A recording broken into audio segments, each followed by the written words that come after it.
Hello, this is my audience.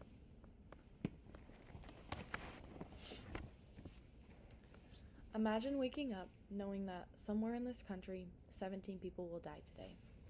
Not because of an accident, but because they didn't get an organ transplant in time. The heartbreaking part, most Americans say that they support organ donation, yet less than half actually register. This isn't about a lack of compassion. It's about a broken system. A system that demands people to opt in when making a donation should be the default. I've spent time studying on how other countries approach organ donation, and today I'm here to show you why it's time for the United States to adopt an opt-out organ donation system, one that could save thousands of lives every year. The problem, right now, under the opt-in system, only those who actively register become donors.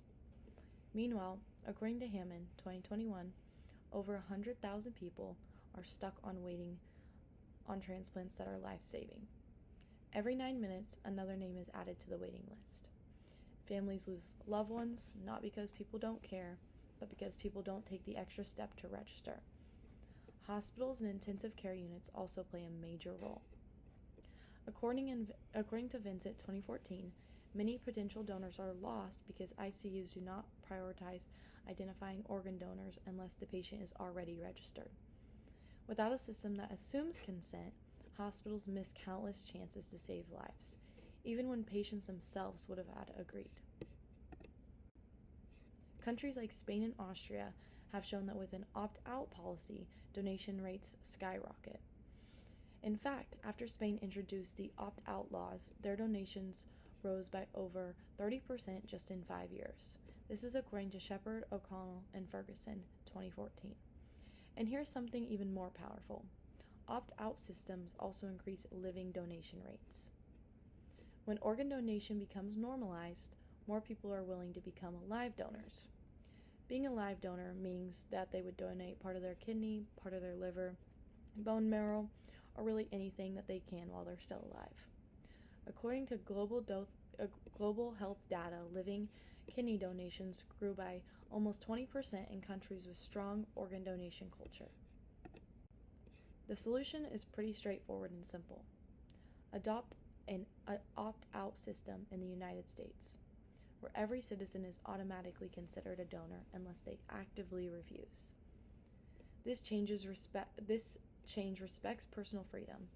It doesn't force anyone to donate. It simply removes unnecessary barriers. Think about it.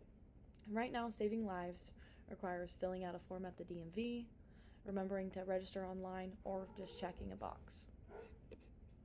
In an opt-out system, saving lives becomes the default, while still giving individuals total control. Some people worry that opt-out system might take away from freedom of choice, but studies show the opposite. In Spain and Austria, anyone can opt out at any time, and their freedom is fully respected.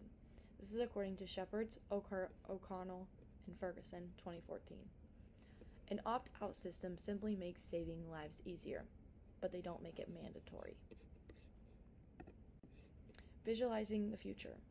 Imagine a future where waiting lists shrink dramatically, where no parent, no child, no spouse has to sit in a hospital bed, wondering if the call will come in time.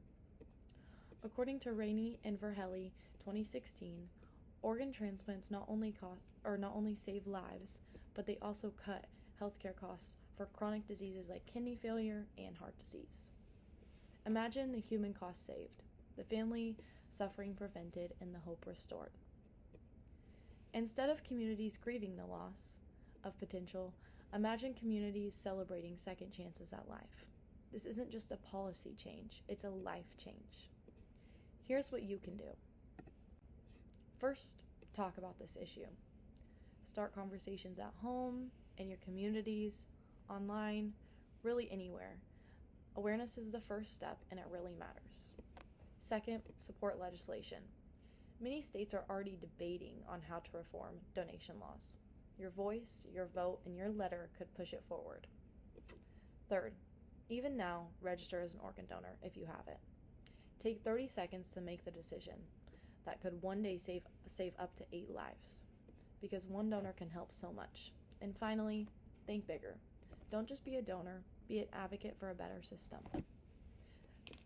The conversations you start today could echo into the future in ways you can never imagine. Together, we can fix a system that's costing lives.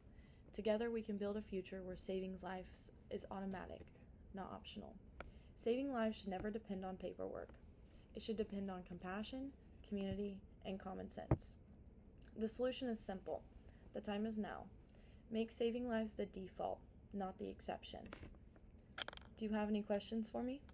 How would an opt-out system affect families at the hospital when a loved one dies? It's a really good question. An opt-out system might make things already easier for families because the decision is already made. But some could feel like shocked or maybe upset if they didn't know their loved one was a donor. Any other questions? What if people don't know they were automatically registered as donors? Would that be unfair? Yes, it might feel unfair if people didn't know they were registered, but everyone would be clearly informed, so they would have the chance to opt out if they would want. So overall, I don't think it would be unfair. Thank you.